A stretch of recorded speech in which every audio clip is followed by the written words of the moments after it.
The foot-tapping rebellion. We had a substitute teacher because our regular English teacher was out sick. The sub's name was Mr. Mine. Yes. Really. First, everything was standard.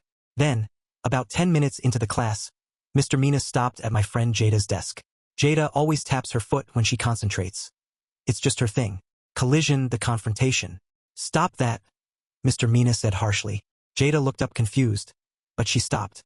2 minutes later, her foot started tapping again unconsciously. Mr. Mine marched over and slammed his hand on her desk. I told you to stop. Go to the office now. Jada refused, arguing she hadn't done anything wrong. That's when other kids started speaking up, arguing that he hadn't given her a warning and was overreacting. Mr. Mine's face turned purple, and he called the office, loudly claiming that Jada was refusing to leave and the whole class is causing a disturbance. Miss Rivera, the counselor, walked in. Before Mr. Mine could say anything, the entire class started talking over him, explaining to Miss Rivera that Jada was being kicked out for just tapping her foot. Miss Rivera silenced us and sent everyone to the hallway for a 10-minute break to speak with the substitute privately. Shushing faced the perfect plan. As soon as the door closed, my friend Connor grinned and immediately laid out his plan. We all agreed it was perfect.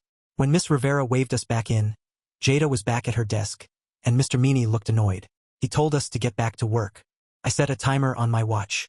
Exactly 5 minutes later, I started tapping my foot lightly. 3 seconds later, Connor started, then another friend, then Jada. Within 30 seconds, every single person in that classroom was tapping their feet. The key was that we were all tapping at different speeds and rhythms. It was a random, chaotic, constant noise of 30 kids tapping while we all stared silently at our papers, pretending to work. Stop signed the apology.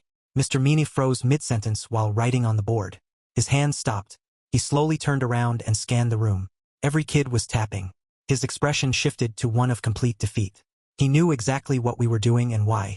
He put down the marker, faced the class and said, "I'm sorry." The second he said those 2 words, every single foot stopped tapping simultaneously. The room went silent.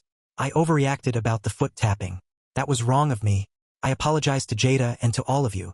Mr. Mine's shoulders sagged.